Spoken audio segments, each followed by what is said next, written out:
Hello, ladies and gentlemen, and welcome back for a Friday edition of the Steel City Sports Report, where we talk everything Steelers, Penguins, and Pirates.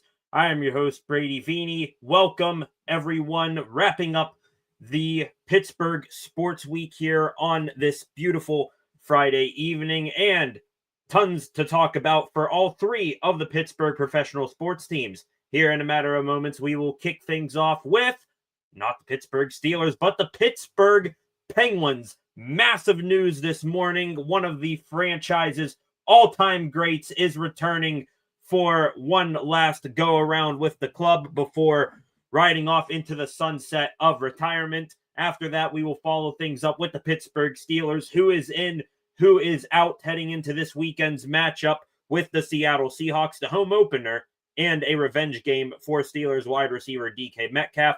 Then we will get into the extra Pittsburgh sports news portion of the program, talk a little bit of extra Pittsburgh Steelers news, what the Pittsburgh Pirates they are doing, which is just terrible on every single front, and then a little bit of extra Pittsburgh Penguins news as well.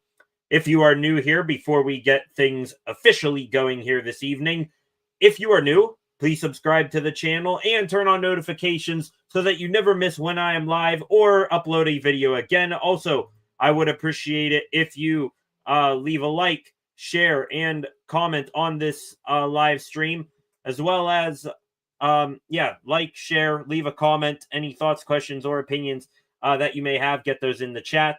And also be sure to check back later tonight for a new edition of SCSR60. And go give the channel a follow at Steel City SR on Facebook, Instagram, and X as well. Like I said, ladies and gentlemen, going to start things off with not the Pittsburgh Steelers, which is what we've been starting off news with for a little while now, and not the Pittsburgh Pirates either, because honestly, who wants to really talk about them all that much right now? Instead, we are going to start with the Pittsburgh Penguins. Hockey is back. But off the ice, massive story today. I want to say it was maybe Wednesday morning. The Pittsburgh Penguins, they dropped a really curious video of a table with cereal on top of it. A person bringing over and setting down a box of Fleury Flakes on the table next to a Marc-Andre Fleury bobblehead. Lots of speculation about what that was, but we all pretty much a majority of us came to the same conclusion. And as you see it right there, today, ladies and gentlemen, the Pittsburgh Penguins signing goaltender Marc-Andre Fleury to a PTO, a professional tryout contract. Fleury will join the Penguins for practice on September 26th. And then on September 27th, the Pittsburgh Penguins home preseason game against the Columbus Blue Jackets. Fleury will be suiting up and will play at least in some way, shape, or form in that game. And the Penguins, we will all get to see the last time Fleury in a professional hockey game in an NHL uniform. It will be for the Pittsburgh Penguins. Also, by the way, just kudos to him, the Penguins, the official graphic that they posted of him signing his PTO with the team. 3 Stanley Cup replica trophies on the table. He's in a robe. He's got his 3 Stanley Cup championship rings on, reading over the fine details of the PTO. Probably the most glorious and covered professional tryout signing of all time. Marc-Andre Fleury back with the black and gold, as you see there in this graphic from the pens of one of many posts that they made today. Welcome back, Marc-Andre Fleury. As you see there, Saturday, September 27th, 2025, might be the most watched preseason game of all time.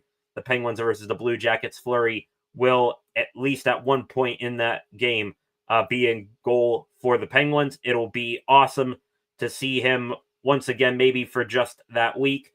The core 4 get reunited.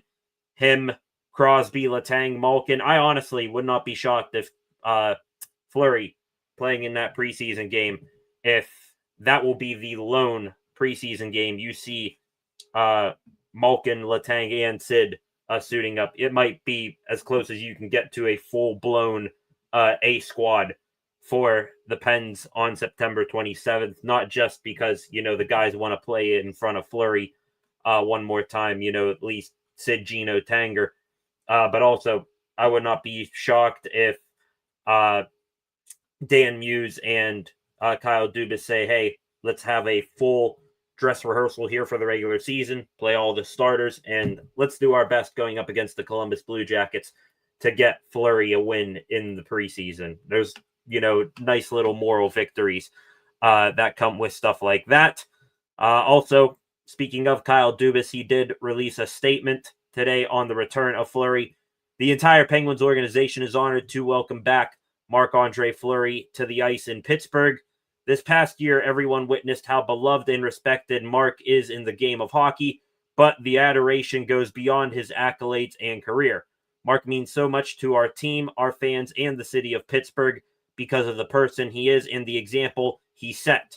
The Penguins feel he and his family are most deserving of this opportunity to celebrate this full circle moment back where it all started in front of the black and gold faithful. That there from President of Hockey Operations and General Manager Kyle Dubas. Just all-time great stuff. Flower deserves this. I think we all could have came to the conclusion or had a strong feeling that Fleury, even though last year across the NHL he had his retirement tour, was, visiting places all around the league, pretty much any road venue he went into, was given a standing ovation at the end of the night.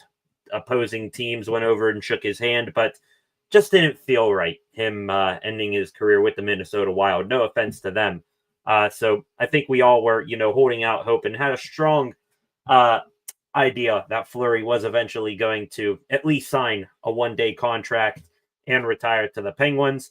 Penguins dropped that video a couple of days ago hinting that it's coming, and now today, a very special treat that it isn't just Fleury, going in, signing a one-day contract, having, maybe a press conference or something like that and retiring. No, he's going to get out there, back out there on the ice one more time and give us a little bit of, memories and nostalgia before he heads out the door. So on behalf of all Penguins fans, welcome back, Marc-Andre Fleury.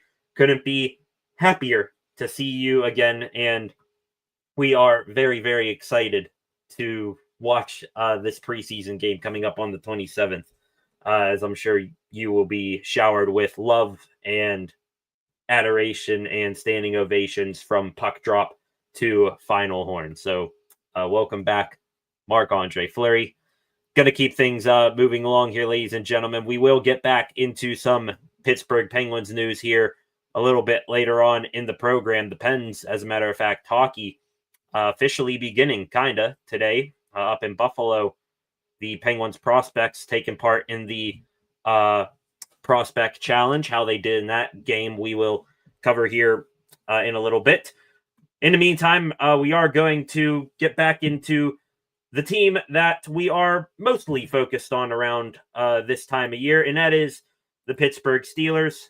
Since we last spoke on Wednesday, we covered on Tuesday Mike Tomlin's press conference, what all he had to say, and on Wednesday we covered a little bit what the practice report was like and what everyone had to say. Then, just going back to Wednesday, Deshaun Elliott, Derek Harmon, they did not practice, along with Calvin Anderson and Joey Porter Jr. Nick Herbig, he was a limited participant. Cam Hayward and TJ Watt both had veteran days off. Looking at yesterday's practice report on September 11th, Joey Porter Jr. Still did not practice. Deshaun Elliott, same thing. Cam Hayward, and same thing, with resting veteran status, and Derek Harmon did not practice. TJ Watt, after one off day, he was back practicing. Same thing with Calvin Anderson. He beat whatever illness he was dealing with and was practicing. And Nick Herbig, for the first time since, his hamstring injury first occurred, not a light participant. He was a full participant at practice yesterday. Carrying into today, Herbig spoke with the media, said that he was very optimistic about his availability for Sunday against the Seahawks. Said, "I feel good. I'm ready to go. I'm very optimistic about it." Same could not be said, though, for Joey Porter Jr., the Steelers defensive backs. They were out there on the practice field today going through warmups. Joey Porter Jr. was not with them, and that was reflective of the final injury report today. This is the final injury report for the Black and Gold. As predicted, Deshaun Elliott and Derek Harmon, who were already ruled out earlier in the week by Mike Tomlin, they did not practice today. They are out. Also out, did not practice at all this week, was a third straight day of DNP for Joey Porter Jr. He is out for Sunday's ball game, so that means your main two outside corners probably going to be Darius Slay and Jalen Ramsey. We'll see if they rotate maybe Brandon Echols out there in some way, shape, or form, but it'll be interesting to see how that goes. No Joey Porter Jr. Also looking at the practice report here, Alex Highsmith, he popped up on the injury report today. He was a light participant with no injury, with a ankle injury, excuse me. Highsmith, light practice today, was dealing with an ankle injury. However, doesn't look like that is going to affect him heading into Saturday. He has no injury designation on the injury report. Same thing goes for Nick Herbig. No injury designation for him. Second day of full practice for him and that hamstring. So he will be back out there on the field making his season debut on Sunday. And then the rest of the names here on this list, Calvin Anderson, TJ Watt, Cam Hayward, all full participants in practice today. They have no injury designations as well. So just 3 outs in Porter, Elliott, and Harmon, none of whom are really that surprising. All other names on the injury list this week for the Pittsburgh Steelers, they are good to go. And as a matter of fact here, hang on. Forgot to pop this up for you fine folks. My apologies. Here it is, the injury report. If you want to take a look at it, you can see all the daily participations right there, what their injuries were and their game statuses. In the meantime, while you guys take a look at that, I will go through some words from media availabilities and interviews throughout the day, throughout the week, excuse me. Starting with the coordinators. Once again, I think kind of like Mike Tomlin, we are going to make note of what the coordinators say on a weekly basis. Starting with the offense, Arthur Smith, couple things he said, I believe this was yesterday, mentioned some good things his offense did. However, he did, like everyone, and rightfully so, critique the Steelers' running game against the Jets. Said that it was average at best, but that doesn't make him panic, however. They've got to keep working, so hopefully looking forward to a better running performance here on Sunday. Also talked about certain individuals. One guy I do want to make note of here, and anytime someone says nice about him, you almost have to make note of it. Smith, talking about Aaron Rodgers, said that there is a lot of misconceptions about him out there, ever since he came into the Steelers organization, and even beyond that point, lots of unwarranted, what's the word I'm looking for here? Consumptions or presumptions about his character here. Arthur Smith calling him a terrific leader. He's been nothing but a professional since he's come here to Pittsburgh, and Arthur Smith, one of many to realize that and put it out there to the masses. Moving on to the defense here, defensive coordinator Terrell Austin, he also spoke, said a couple of different things. Started with some individual players, said that Y.A. Black, who we did not hear from or, see much of what he put out on tape in the preseason last Sunday against the Jets. Austin said he expects Black to take a bigger role this weekend against the Seahawks. Also said that when it's all said and done this season, Black, he is someone that can play multiple positions on that line, and that he is going to be a big piece of this defense. Moving into the secondary, Terrell Austin said that he will wait until the end of this week. I don't know if that's today or if that's going to be a game time decision on Sunday. Said that he is going to wait to make a announcement or at least a decision on who will start at safety opposite Juan Thornhill on Sunday. With Deshaun Elliott out, Chuck Clark finished in his place against the Jets. Steelers brought in Jabril Peppers, who's looking at practice here. Videos of him on practice. He's been a very popular guy coming in off the streets like that after surprisingly being cut by the Patriots. Peppers versus Clark. It's been a head-to-head race competition to see who's going to start on Sunday. Terrell Austin yet to make that decision. If I had to guess, probably going to be Peppers when it's all said and done. Last thing here that Terrell Austin said, talking about members of his defense, talked about talking about Keanu Benton, who plays with Y.A. Black on that D-line. Keanu Benton, kind of like Broderick Jones on offense. Lots of critiques and criticisms of how he has performed and his lack of production in recent years. Talking about Benton, Austin said, well, he's a big guy, strong guy. His background is a wrestler. We like his versatility. He can go out to 4i. Said that about why Benton is playing at nose tackle. Lots of people are saying, too small to be a nose. Just put him out to defensive end at this point. He's not getting the job done on the inside. But Austin coming to his defense. Same thing goes for Cam Hayward, saying that he's athletic. He gets upfield very fast. He has a good chop. Basically, going through the whole resume of Keanu Benton, mentioned his flexibility to play all around the defensive line as well. Hayward, he was also asked how Benton responded to the Jets game. He said, I think you take your lumps, but go out there and answer. There were 17 games. Now there's 16. Sometimes the bear gets you, but sometimes you get the bear. Hopefully he learns from his mistakes and we move forward. Speaking of moving forward, moving from the coordinators here of the team, let's stick with Cam Hayward here.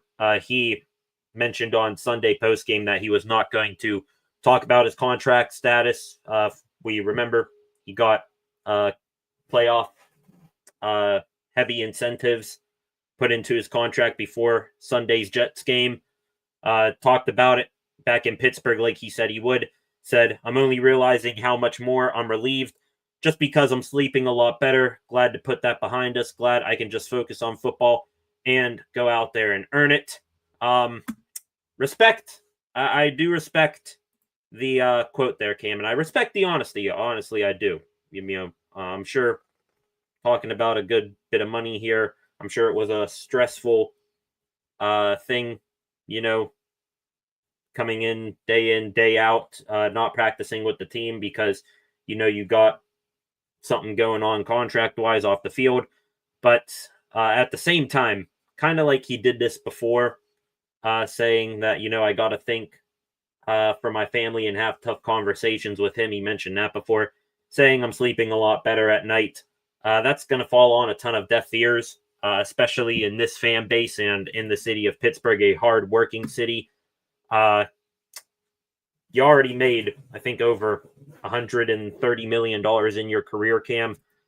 With all due respect, I understand that, if this was just a random Joe Schmo off the street talking here, it'd be a, respectable comment here. But I don't think anybody wants to hear you making already a bunch of dollars and then saying it's a tough decision, or tough talks with my family and sleeping a lot better. I'm not saying that. I'm just saying what other people out there are saying. So nonetheless, happy that this whole Cam Hayward situation is behind us.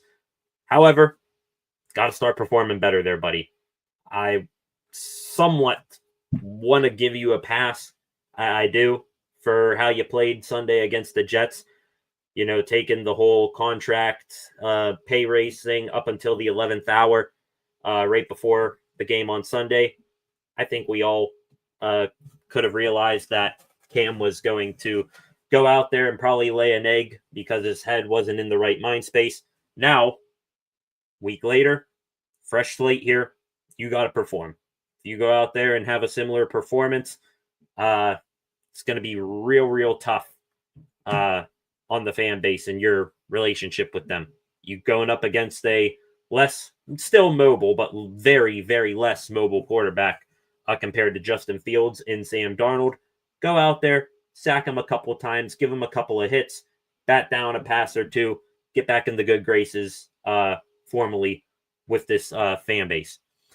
Last couple of things here, news related to Steelers practice and what is going on leading up to their game this Sunday against the Seahawks. A couple other Steelers spoke. Darius Slay, corner, going to get a much bigger role without Joey Porter Jr. This Sunday. Said that new Steelers safety Jabril Peppers is 100%. Quote, he's 100% go. I think we could tackle each other. I think if we could tackle each other in practice, he would. I'm telling you. I said this, and Slay's backing me up on it here. Jabril Peppers is a dog, and he is going to put his face in the fan to make a play. I think he's going to be a hell of an addition to this team. He added that Peppers was making calls in practice yesterday, and that he's learning the defense quickly. That is good to hear, and that's going to, I think, get him out on the field a lot more quicker than some other players around the league would, joining the team on a Tuesday before a Sunday game. We did hear kind of from who Jabril Peppers is replacing in Deshaun Elliott. Elliott putting on Instagram yesterday, this stuff don't stop. This stuff doesn't stop, excuse me. Be back soon. He posted that on his Instagram story. So judging by that, I think better news on Elliott and his knee than what we all are thinking. And it doesn't seem like by that reaction from Elliott, at least, that he will be put on injured reserve. Last Steeler that's of note that mentioned stuff throughout the week. This here coming today, and it's appropriate that I'm wrapping up with this guy, DK Metcalf. Revenge game for him. Aaron Rodgers had his revenge game against the Jets. Rodgers, leading into the Jets game, said it's just week one. Right answer to a question when asked how it feels going up against your former team, but I think we all know that Rodgers was highly motivated for that ball game. DK Metcalf seemingly taking a similar route. When asked about facing the Seahawks, he said, y'all are going to make a big deal. I'm not. It's just another football game. Sure, DK. Love the answer. Good PR. But when we see him go out there and he might ball out for, 6-7 receptions over 100 yards, we'll understand why. Just one more note that I wanted to make here before wrapping up. Right before I went live, we did get the final injury report for the Seattle Seahawks heading into this ball game. And the reason why I said Metcalf and really the Steelers' offensive weapons might have another field day of success out there. The Seahawks, they will be without their first-round rookie safety, Nick Emenwari. He is out with an ankle injury. Also, their top corner, Devin Witherspoon, he is doubtful with a knee injury. Other noticeable names on that defense that are on the Seattle Seahawks injury report. Their starting linebacker, Ernest Jones, he was dealing with a shoulder injury, but he's good to go. Another safety, Julian Love, with a groin injury, did not practice Thursday, but looks like he will be good to go. Uchenna Umwuso, linebacker, defensive end. He has a knee injury, but was a full participant. Jaron Reed, defensive tackle, was a limited participant Wednesday, did not practice Thursday. And Derek Young and Jake Bobo, two wide receivers, they are also on the injury report. So should be a fun game between the Steelers and the Jets coming up on Sunday.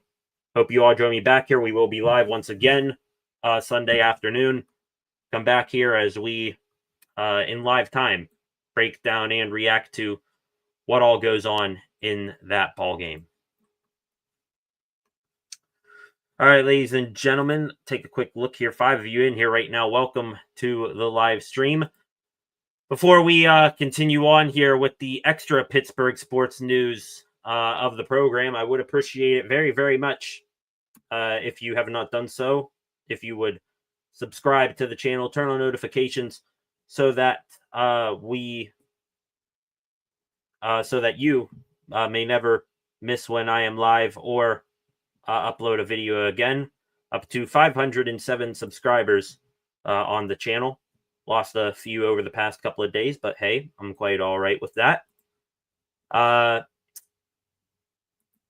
to take also real quick before we get into the extra sports news segment, take a quick stroll here through Twitter, see if there's any sort of massive new news that has broken since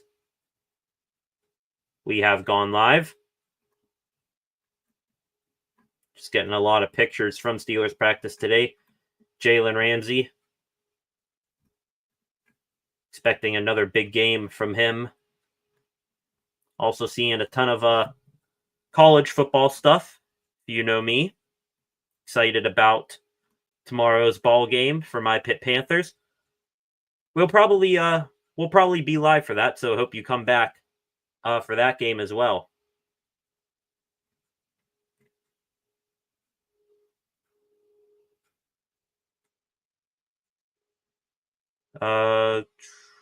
Seeing another thing here, a piece of news that I did not see about the Penguins prospect challenge here today. I do now know the outcome of that ball game, but something else went on in that game that I did not realize. All right, ladies and gentlemen, we are going to get to that Penguins news. We are going to get into the extra Pittsburgh sports news here for the day. Let's talk real quick. Sticking with the Pittsburgh Steelers, aside from what is going on with the team itself, Jabril Peppers signing, what all is going to happen this Sunday against the Seahawks in the home opener. The other big story surrounding the Steelers is that they seemingly are still in the search for a wide receiver or wide receiver help in general. And the reason why I say that is because top name, probably out of the realistic wide receivers, 2 weeks into the season that could be on the move at the trade deadline this year in the NFL, Tyreek Hill, wide receiver for the Miami Dolphins. He is on the Steelers' radar, according to Mike Florio of Pro Football Talk. We mentioned, I think on Wednesday a little bit, that Florio, was linking the Steelers as well as the Kansas City Chiefs to Tyreek Hill. Florio went further in detail on that on 93.7 The Fan. He said, quote, "The Steelers want Tyreek Hill." So, I know one thing is one thing, but getting is a whole nother. But the Steelers, confirmed by Florio, which I believe him and whatever sources he has, he is really tied in with this stuff. And the reason why you should believe him more, that he wants, that the Steelers want Tyreek Hill, Florio, this same source, I think he mentioned, he laughed off when his source told him that the Steelers are highly motivated to get Jalen Ramsey. Florio didn't believe it, laughed it off.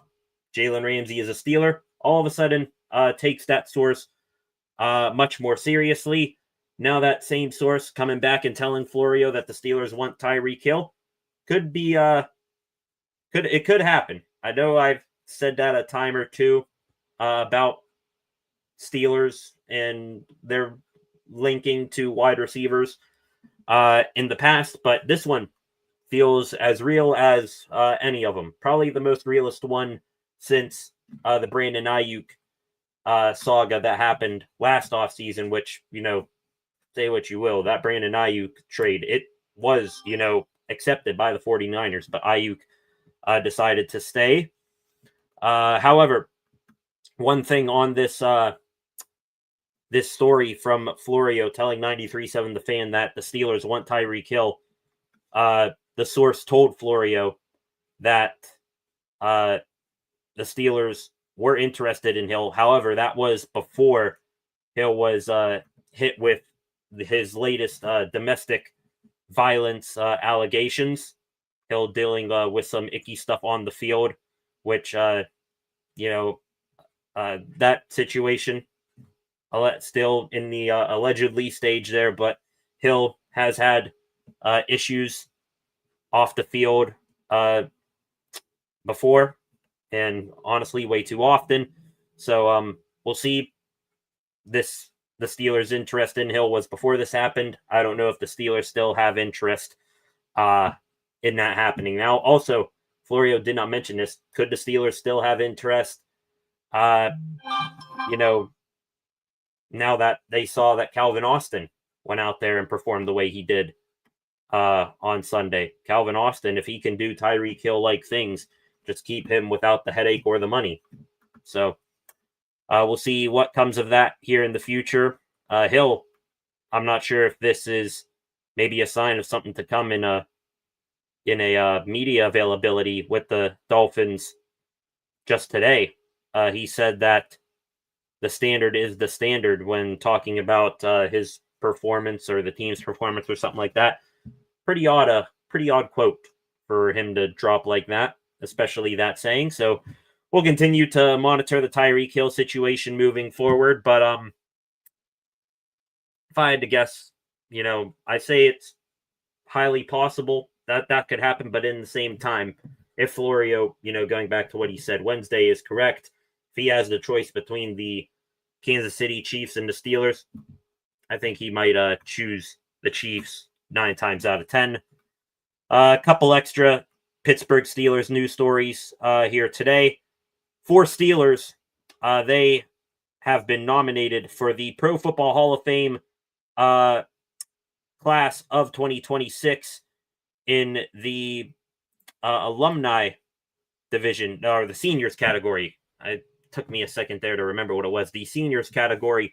4 Steelers were nominated in that category for the Pro Football Hall of Fame class of 2026.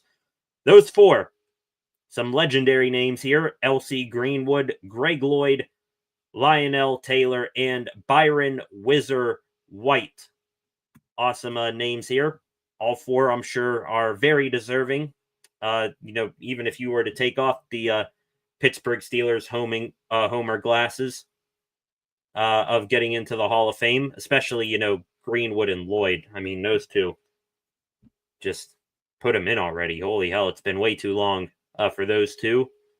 The Pro Football Hall of Fame senior category, if you do not know what that is, by the way, to be considered a senior nominee, players couldn't have appeared in a game since the 2000 season. So out of the NFL for quite a while. Also, ever since they first became eligible for the Hall of Fame, I think you got 10 years to get in and be recognized as a player. Obviously, those gentlemen did not, but hopefully we get to see them get in soon enough.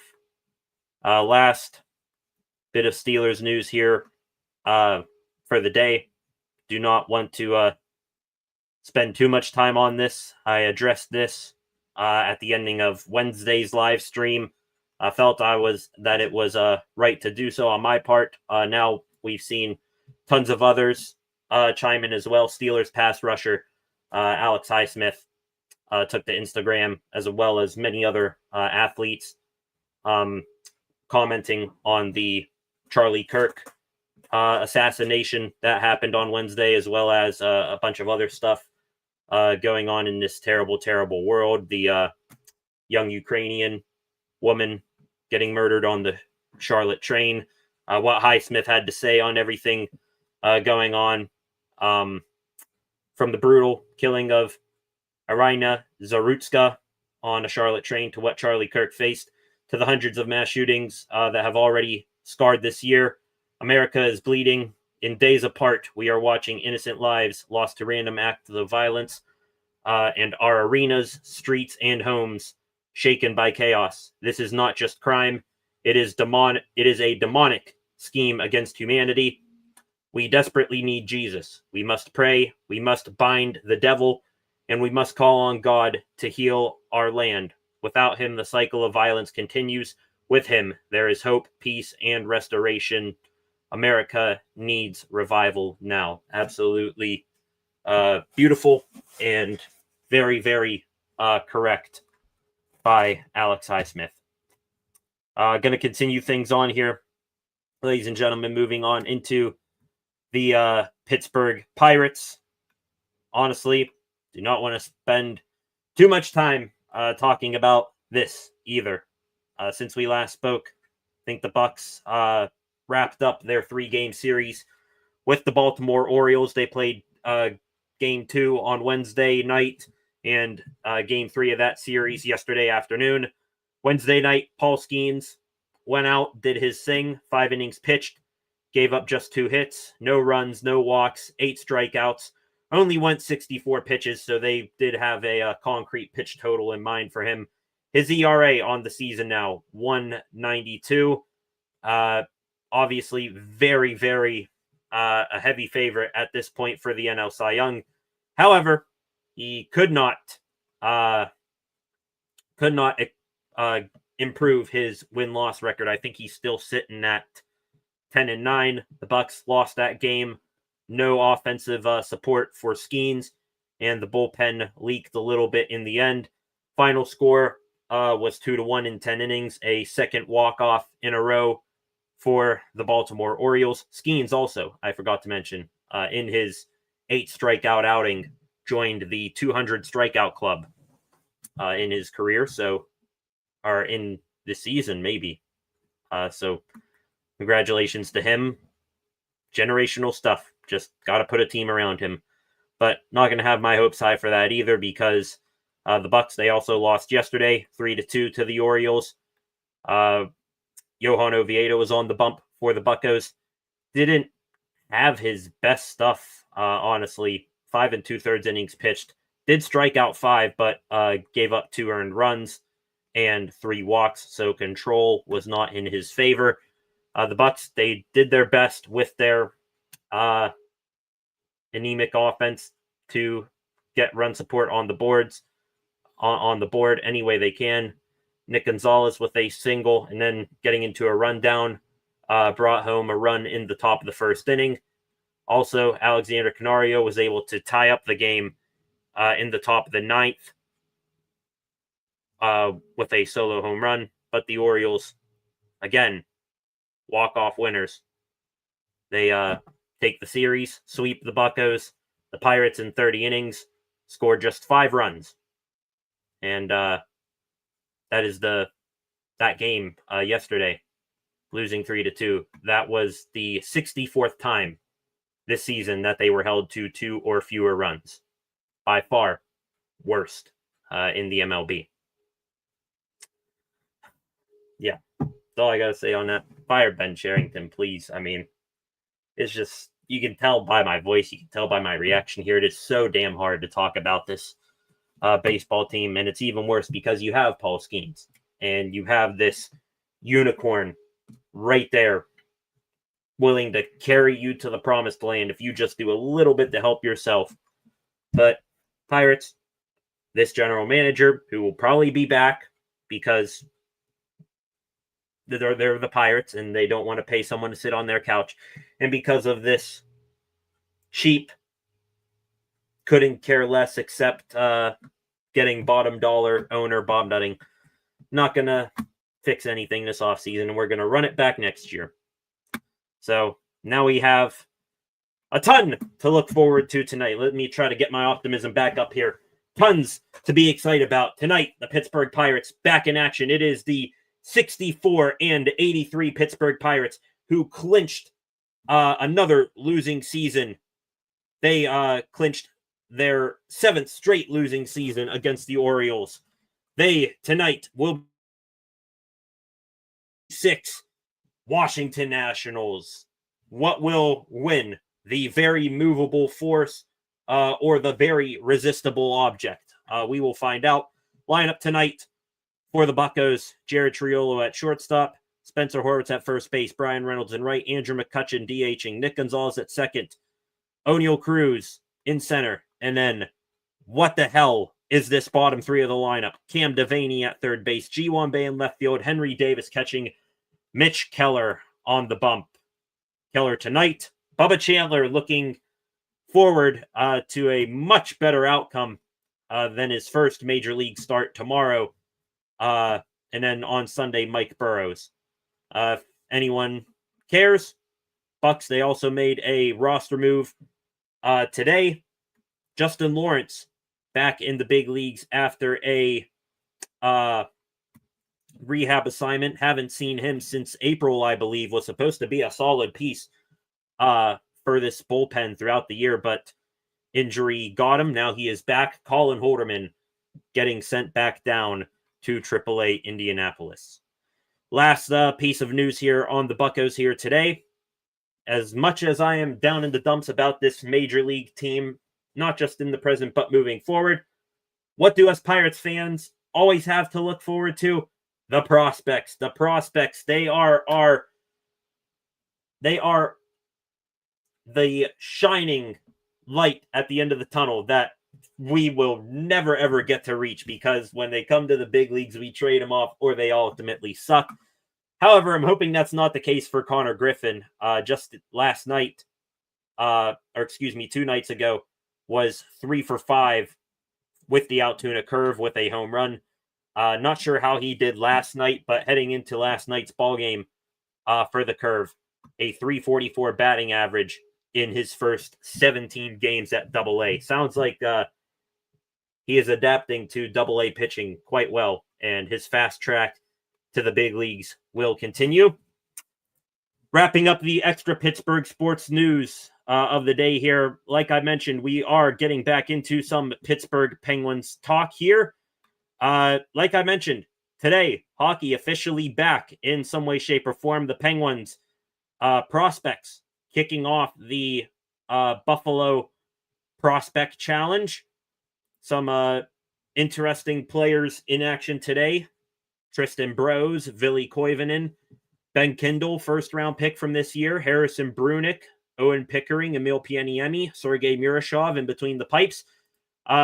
Looking at what went down in that game here, I tried to keep up with it as best as I possibly could as I was going live. The Pens struck first in the first period with 5 minutes and 52 seconds left. Ville Koivunen, who is going to be a bright spot on this crappy Penguins team this year, and hopefully a bright spot for the long-term future. He just ripped one right past the Boston Bruins goaltender to give the Pens prospects a 1-0 lead in the first period. After that, I want to say it was in the early third period, the Bruins tied it up 1-1. Then, this was what I was talking about before we got into the extra Pittsburgh sports news. Bruins prospect Edwards, while we were live, plowed through Ben Kindle, hit him with an elbow, I think was the penalty call. Or no, it was boarding was the penalty call. Quinn Beauchene, who was a 5th-round pick this year for the Pens, dropped the gloves. Each of those two, Edwards for Boston and Beauchene for Pittsburgh, got 5-minute majors, but the Pens got a power play out of it. Love seeing that camaraderie, and hopefully Ben Kindle is good.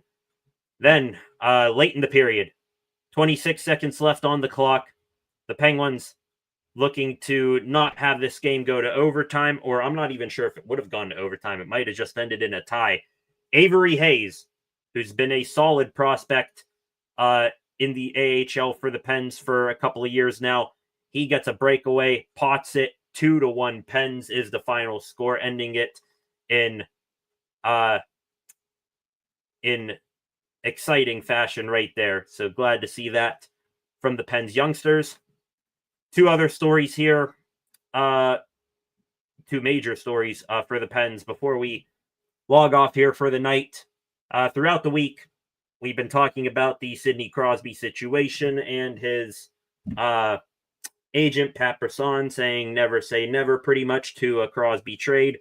Speculations and reports and quotes galore are out there right now. I'm just going to mention a couple others right here. These two from right here from Pierre LeBrun, who was the original reporter of what Pat Brisson said, as well as NHL insider for The Athletic, Chris Johnston. LeBrun said, "Let me stress this. Crosby for sure only sees himself as a Penguin for life. The question we are raising here, and his agent himself is speaking to, could that potentially change with another losing season?" So LeBrun, I think, seeing a ton of maybe backlash from Penguins fans saying, "Oh, why the hell are you putting this out there?" You know, Crosby said before that he doesn't want to go anywhere. Same thing with Brisson. What the hell is this? I think he's just putting a caveat, nothing imminent. Crosby still sees himself as a Penguin. However, if the team, let's just say, is terribly, terribly bad and Chris Letang wants out, it's very evident that Evgeny Malkin is going to retire for sure after this year. Maybe Sid doesn't want to stick around with that, which, hey, I would understand it, but I wouldn't like it, you know, just because we all love Sid.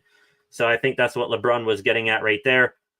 He was followed up yesterday, or 2 days ago, excuse me, by Chris Johnston of The Athletic on his show, The Chris Johnston Show.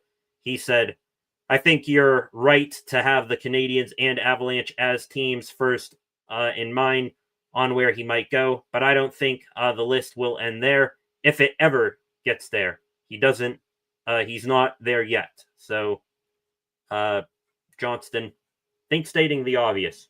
I mean, sure, clearly, hometown team in the Montreal Canadiens are going to move heaven and earth to try to get Sid if he wants out. And the same thing with the Colorado Avalanche, who has fellow Cole Harbor brethren, Nathan McKinnon. Sid might want to go out there and play with his bud, who he trains with in the offseason as well. But also, Johnston kind of stating the obvious. Think all 31 NHL teams in some way, some form, they would be downright stupid not to call Kyle Dubas and the Penguins and see, you know, what they're wanting for Crosby. So seems like pretty obvious there. But again, just going back to, you know, wrapping up everything about Crosby and what his agent said here in the past couple of days, because honestly, we're probably going to be talking about the Prospect Challenge and Penguins training camp moving forward here.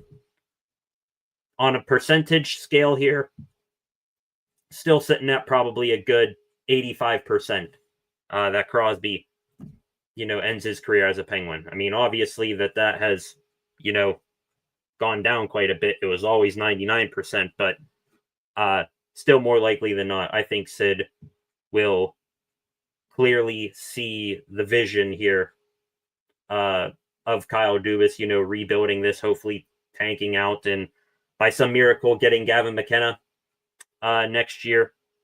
But I think Sid sees that, and I think he will stay around and help groom this kid to be the future of the Penguins if that ends up being the case. But I also would understand it, you know. Gino's retiring, Letang, rumors around him have circulated before of him wanting out. There's a whole Fenway Sports Group looking to sell the Pens thing. Does Sid really want to acclimate to new owners if it's not Mario and his group? I'd understand that. But hopefully this Crosby rumor stuff is just, you know, fodder to get us through the remainder of this NHL offseason, and that he will ultimately be a Penguin for life. And wrapping up the Penguins news here, like I mentioned, Penguins training camp is what we will be talking about a whole bunch here soon enough. The Pens today releasing their training camp schedule. All of these practices taking place at the UPMC Lemieux Sports Complex. Practices begin on September 18th. The training camp roster, will be broken up into 3 groups: A group, B group, and C group. A group will be on the ice first thing in the morning, 8:45 a.m. on September 18th. Group B, they will take the ice just before noon at 11:30, and then Group C will wrap up the day at 2 o'clock. Hour and a half practices. Those practices, 3 practices a day for each of the, or 3 practices a day for the 3 separate groups. Those run, I'm going to go through the whole schedule here. September 18th through the 20th. September 21st will be an off day for the team. Then September 22nd will be the first preseason game on the road against the Montreal Canadiens. Practice again for the 3 groups on the 23rd, the 24th, game against Columbus. That is on the road against Columbus. September 25th will be an off day. September 26th will be a non-game group skate. I'm sure that will be the Marc-Andre Fleury practice, like I mentioned, and then the team will have a home game that night against the Detroit Red Wings. Same thing, September 27th, Columbus. That will be the Fleury game. And then to wrap up training camp here, the 28th through the 29th, practice, as well as a scrimmage between Group A and Group B on September 28th. There will be a game on the road against Detroit, the 29th, off day the 30th, and then October 1st, just 6 days out from the season opener against the New York Rangers, the Pens will play their final preseason game in Buffalo against the Sabres. Joining that group, I'm sure soon enough we will get a training camp roster before not too long. Joining that group, one tiny minor Penguins news report here, Frank Saravalli saying that a professional tryout contract, not just for Marc-Andre Fleury, but also for Brett Murray. Brett Murray.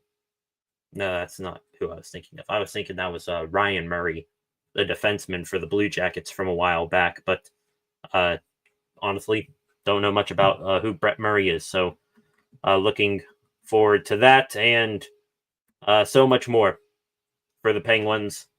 Hockey starting to ramp back up here soon. And excited to talk not just about the Steelers, but also about the Pens hockey. My first love. Excited, no matter how bad this team may be, to talk about it more. All right, ladies and gentlemen, before we wrap things up here this evening, gonna take one final stroll here through Twitter, see if we have anything less or anything more going on before we log off this evening. Couple other Penguins, pieces here or opinions. Rob Rossi, who's covered the team forever, saying, "I shudder to think what Marc-Andre Fleury will have ready for Sidney Crosby, knowing this really is his last chance at a prank. That is the story to watch." Indeed. Flower, go big or go home. Got to have one last massive prank on Sid. As a matter of fact, just, prank the entire locker room. Give it to Gino and Tanger as well. Also hearing rave reviews today from the Penguins Prospect Challenge in Buffalo from Harrison Brunick, looking a step ahead of everyone on the ice. Man, I think he's going to be something too. At least, Harrison Brunick, I think he gives me hope. Once inevitably Chris Letang leaves, that he will fill in those shoes somewhat. Seeing if there's anything else here. Darius Slay today, you mentioned he talked about Jabril Peppers, also talked about Jalen Ramsey generation right now for sure. Jalen is a guy who is very versatile and can play either position at a high level. That's the type of player you want on your team. Not a lot of guys can have that on their team, indeed. I mean, just watching him on last Sunday against the Jets. I'm sorry if I totally just blanked out there. Saw something truly disgusting on Twitter. I'm sure you can probably I'll leave it to your conclusion as to what it was. One more thing here on Frank Saravalli on Sidney Crosby. I think the Canadians, for different reasons, a team on the rise, that might check a lot of boxes. Saravalli still doing this heavily, and elsewhere. I mean, but yeah, we Canadians, the obvious choice here. All right, ladies and gentlemen, I think that will do it here today. Not seeing much with that. Appreciate you joining me here this fine evening. Once again, if you're new here, subscribe to the channel. Turn on notifications so that you never miss when I am live again. Like this live stream, share this live stream, and leave a comment on it after the fact. I always see those and give those a like. So appreciate it when you do that. Same thing as when we are live here. Also, one last time, go give the channel a follow at Steel City SR on Facebook, Instagram, and X. And be sure to tune in tonight for SCSR 60. That's going to wrap it up. However, please keep an eye on the channel. Probably, I'm not going to put it in concrete yet because I got some stuff going on tomorrow. But possibility that I will be live tomorrow for the backyard brawl between Pitt and West Virginia, my alma mater, Pitt, going down there to WVU. This will be the final time until 2029 that these two hated rivals will be playing each other. So a massive game that all of us will be looking forward to and will definitely be watching because we will be without it for the next little while. And then also, please come back on Sunday. We'll be live once again as we do for every single Steeler game, live reaction and analysis to the Steelers versus Seahawks. And then we'll come back on Monday, recap everything that went on over the weekend, and discuss things further there. Thank you all. Have a good weekend. Come back tomorrow if I'm live. Definitely come back on Sunday when I'll be live for Steelers versus Seahawks. See you guys then, and then see you back here on Monday with some more Pittsburgh sports news. Have a fantastic football field weekend. Peace.